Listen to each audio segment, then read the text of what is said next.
بادشاہ نے ان چاروں سے پوچھا تم کیا کہنا چاہتے ہو؟ انہوں نے جواب دیا حضور ہماری بات پہلے دھیان سے سن لیں، رات کو رمضان خان نے ہمارا گھوڑا چرا لیا۔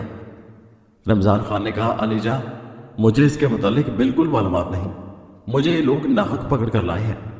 بادشاہ نے ان سے پوچھا جس وقت رمضان خان گھوڑا چوری کر کے لے جا رہا تھا تم میں سے کس نے اس کو دیکھا؟ انہوں نے کہا حضور ہم میں سے کسی نے اس کو نہیں دیکھا۔ پھر بادشاہ نے کہا جب تم نے اس کو دیکھا تک نہیں تو اس کو کیوں کر مورد الزام ٹھہرا رہے ہو؟ اور یہ دوسرے جو تم کو اپنے مقدموں میں ملزم ٹھہرا رہے ہیں اس کی صفائی میں بھی تم کچھ کہنا چاہتے ہو؟ ان چاروں بیوقوف بھائیوں نے کہا حضور یہ لوگ ہم پر تہمت لگا رہے ہیں، ہم مجرم نہیں ہیں، دراصل ہم علم غیب جانتے ہیں، ہمیں سب کچھ اس علم کے ذریعے معلوم ہوتا ہے۔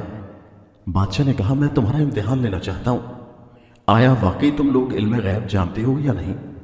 اس کے لیے میں کسی ایک چیز کے اندر ایک دوسری چیز چھپا کر رکھوں گا، اگر تم لوگوں نے ٹھیک ٹھیک بتا دیا تو میں سمجھوں گا کہ واقعی تم علم غیب جانتے ہو اور بے قصور ہو۔ پھر بادشاہ نے ایک انار منگوایا اور اس کو ایک صندوق میں بند کر کے ان سے پوچھا بتاؤ کہ صندوق کے اندر کیا چیز ہے؟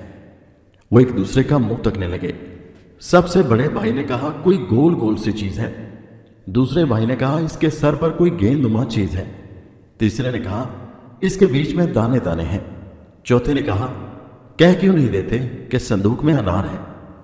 اب بادشاہ کو یقین ہو گیا کہ وہ سچ کہتے ہیں اور غیب کا علم جانتے ہیں، چنانچہ اس نے رمضان خان سے کہا کہ ان کا گھوڑا واپس کر دو یا اس کی قیمت ادا کر دو، اور دوسروں سے کہا کہ تم جا کر اپنا اونٹ اور بیوی تلاش کرو کیونکہ یہ لوگ واقعی علم غیب جانتے ہیں۔ رمضان خان سے گھوڑے کی قیمت وصول کر کے انہوں نے اس رقم سے بھیڑ بکریاں خریدی اور اپنے گاؤں کی طرف روانہ ہوئے۔ دوپہر کے وقت وہ ایک جنگل میں پہنچے، وہاں درختوں کے سائے تھے اور ٹھنڈی ٹھنڈی ہوا تھی۔ یہ لوگ تھک کر چور چور ہو گئے تھے، اس لیے وہیں بے خبر پڑ کر سو گئے۔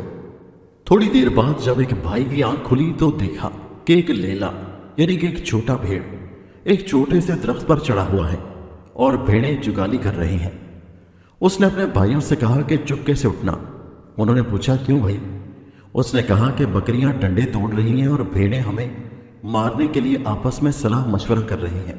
چاروں بھائی وہاں سے بھاگ نکلے اور بھیڑ بکریوں کو انہوں نے وہیں چھوڑ دیا۔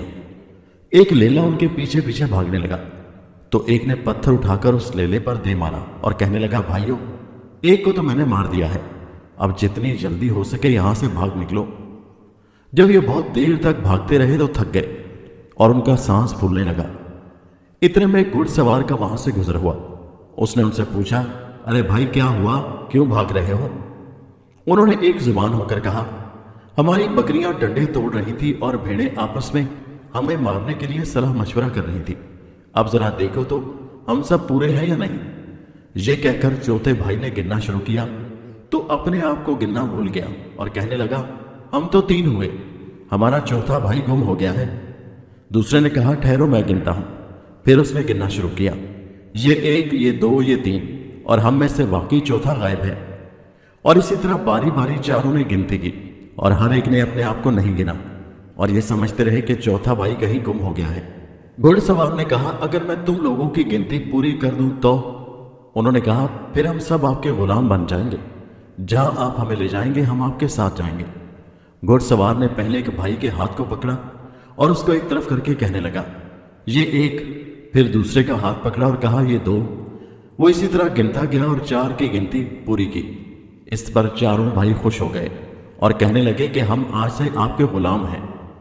اس گھڑ سوار نے کہا اب میرے ساتھ چلو تاکہ تمہاری بھیڑ بکریوں سے تمہاری صلح کرا دو۔ یہ سب جب اس طرف جا رہے تھے تو راستے میں وہ لیلا نظر آیا جس کو انہوں نے مارا تھا۔ انہوں نے اس شخص کو بتایا کہ یہی وہ لیلا ہے جسے ہم نے مار دیا تھا۔ اس کے بعد جب بھیڑ بکریوں کے ریوڑ پر ان کی نظر پڑی تو وہ بھاگ کھڑے ہوئے۔ گھڑ سوار بھیڑ بکریوں کے قریب گیا اور ان میں سے ہر ایک کے سر پر تھپکی دی، پھر ان بھائیوں سے مخاطب ہو کر کہنے لگا اب بھیڑ بکریاں تمہیں کچھ نہیں کہیں گی۔ اس کے بعد انہوں نے کہا کہ آؤ تم بھی میرے ساتھ چلو۔ گھڑ سوار بھیڑ بکریوں کو لے کر اپنے گھر پہنچا۔ چاروں بھائی پہلے ہی اس کی غلامی قبول کر چکے تھے، وہ بھی اس کے ساتھ آ گئے۔ اس نے ان میں سے ایک سے کہا کہ تم ریوڑ چرانے لے جاؤ، دوسرے سے کہا کہ بیلوں کے اس جوڑے کے لیے گھاس کاٹ کر لاؤ اور ان کو کھلاؤ، تیسرے سے کہنے لگا کہ تم میری ماں کا خیال رکھو، یہ بیمار ہے، تم خیال رکھنا کہ کہیں مکھیاں اس پر نہ بیٹھ جائیں، اور جب میری ماں کو کسی چیز کی ضرورت پڑے تو اسے دے دینا۔ چوتھے سے کہا کہ تم گندم کی فصل کی کٹائی کر کے ایک جگہ سلیقے سے رکھنا۔ مختلف کام ان چاروں کے سپرد کر کے وہ خود اپنے کاروبار میں مصروف ہو گیا۔ جس بھائی کے ذمہ مکھی اڑانے کا کام تھا وہ ڈنڈا لے کر بیٹھ گیا۔ جب گھڑ سوار کی ماں پر کوئی مکھی بیٹھی تو وہ اسے ڈنڈے سے مارتا، وہ بیچاری چیختی چلاتی۔ 3-4 ڈنڈے لگنے کے بعد وہ ادموئی ہو گئی اور پھر دم توڑ گئی۔ جب وہ بالکل ساکت ہو گئی تو اس نے سوچا کہ اب وہ آرام کر رہی ہے، اب اس پر چادر ڈال دی اور خود ایک طرف ہو کر بیٹھ گیا۔ جس بھائی کے ذمہ بیلوں کو چارہ کھلانا تھا اس نے اپنے دل میں سوچا مجھ سے اس قدر کام نہیں ہو سکتا، لہٰذا اس نے فوراً دونوں بیلوں کو ذبح کر کے ان کے منہ بھوسے میں گاڑ دیے کہ اب خود کھاتے رہیں۔ گندم کی فصل پر جس بھائی کی ڈیوٹی تھی اس نے سوچا کہ یہ تو بڑا اور محنت طلب کام ہے، کیوں نہ ان دانوں کو بھون دیا جائے۔ یہ سوچ کر اس نے پوری گندم کی فصل کو آگ لگا دی۔ اب چوتھے بھائی کا واقعہ سنیں جو بھیڑوں کو لے گیا تھا۔ وہ بھیڑیں چرا رہا تھا کہ اچانک 1-2 بھیڑیے ادھر آ نکلے اور بھیڑوں کو کھانے لگے۔ اس نے سوچا کہ اس گاؤں کے کتے کیسے بھوکے ہیں جو بھیڑوں کو کھا جاتے ہیں اور ان کے مالک ان کو کچھ نہیں دیتے۔ وہ بھیڑوں کو وہیں چھوڑ کر خود واپس لوٹ آیا۔ دوپہر کو جب گھڑ سوار گھر پہنچا تو ایک بھائی سے پوچھا میری ماں کی اچھی طرح سے خدمت کی ہے نا؟ اس نے کہا جناب کیا پوچھتے ہیں آپ، جب سے آپ گئے ہیں اس وقت سے آرام کر رہی ہیں۔ جب اس نے چادر اٹھا کر دیکھا تو ماں کا چہرہ خون آلود ہے اور وہ مر چکی ہے۔ اس نے اس بھائی کا کام دیکھا تو پریشان ہو گیا۔ اس نے سوچا کہ دیکھوں دوسرے بھائیوں کی خبر لینی چاہیے کہ انہوں نے کیا گل کھلائے ہیں۔ جب اس نے بیل والے سے پوچھا تم نے کیا کیا ہے، اس نے کہا ابھی تک بیلوں کے منہ بھوسے میں دیے ہوئے تاکہ وہ خود ہی کھاتے رہیں۔ جب دیکھا تو ان کے سر کٹے ہوئے اور بھوسے میں گھسے ہیں۔ اس کے بعد اس نے فصل والے سے پوچھا کیا تم نے فصل کی کٹائی کر دی؟ تو اس نے خوشی خوشی بتایا کہ مجھے خیال آیا کہ آپ کی ماں بوڑھی ہے، بھلا روٹی کہاں پکا سکے گی، میں نے گندم کو بھون لیا ہے۔ جب گھڑ سوار نے دیکھا تو گندم کی پوری فصل کو جلا ہوا پایا۔ چوتھے سے پوچھا کہ بھیڑ بکریاں کہاں ہیں؟ تو اس نے کہا اس شہر کے کتے بے حد بھوکے ہیں، آج تک ایسے بھوکے کتے میں نے نہیں دیکھے، وہ آ کر بکریوں کو کھانے لگے ہیں۔ میں نے ان پر ترس کھایا اور انہیں ایسا کرنے سے نہیں روکا۔ گھڑ سوار نے سب کی باتیں سنی تو اپنا سر پیٹ لیا اور پھر چاروں کو طلب کر کے ان سے کہا تم لوگوں نے مجھے اس قدر نقصان پہنچائے ہیں کہ میری آئندہ نسلیں بھی یاد رکھیں گی۔ تم لوگوں نے میری ماں کو مار ڈالا اور میرے کاروبار کو تباہ کر دیا۔ خیر تم ہو ہی بے وقوف، میں تمہیں معاف کرتا ہوں۔ تم ایسا کرو کہ بیلچہ گینتی لے کر قبرستان چلے جاؤ اور وہاں ایک ایسی قبر تیار کرو جس کی لمبائی کان برابر ہو۔ چاروں بھائی قبر کھودنے کے لیے قبرستان روانہ ہو گئے۔ ایک نے گینتی ماری اور دوسرے نے اپنا کان وہاں رکھا اور کہنے لگا یہ قبر تو بڑی بن گئی۔ غرض یہ کہ باقی بھائی بھی کان رکھنے لگے اور اسی طرح کہتے گئے کہ قبر کان سے بڑی بن گئی۔ انہوں نے سوچا کہ گھڑ سوار پہلے ہی بگڑا ہوا ہے، اگر قبر بڑی بن گئی تو وہ اور زیادہ بگڑ جائے گا۔ یہ سوچ کر وہ واپس گھر پہنچے تو گھڑ سوار بڑا حیران ہوا کہ یہ لوگ اس قدر جلدی واپس آ گئے۔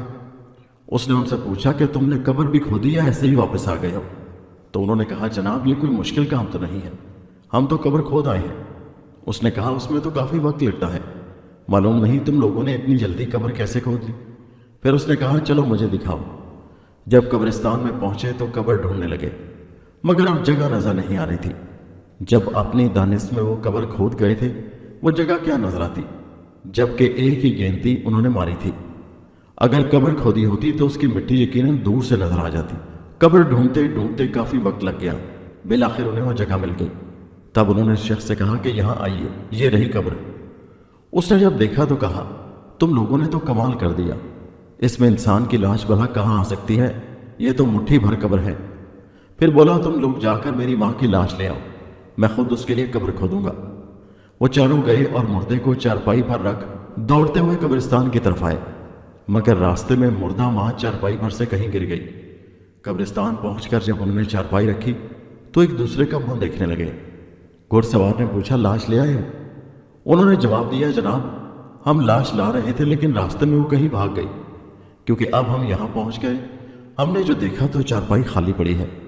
اس نے کہا کہ یہ کیسے ممکن ہے کہ مردہ بھاگ جائے؟ پھر غصے میں بولا جاؤ اور میری ماں کو جس طرح ممکن ہو سکے لے کر آؤ، ورنہ اس کی جگہ تمہیں یہاں زندہ گاڑ دوں گا۔ وہ مردہ لینے جا رہے تھے کہ راستے میں ایک بڑھیا نظر آئی جو لکڑیاں اکٹھی کر رہی تھی۔ انہوں نے اس سے کہا کہ تم یہاں لکڑیاں اکٹھی کر رہی ہو، ادھر تمہارا بیٹا ہمیں زمین میں زندہ گاڑنے کی دھمکیاں دے رہا ہے، چلو ہمارے ساتھ۔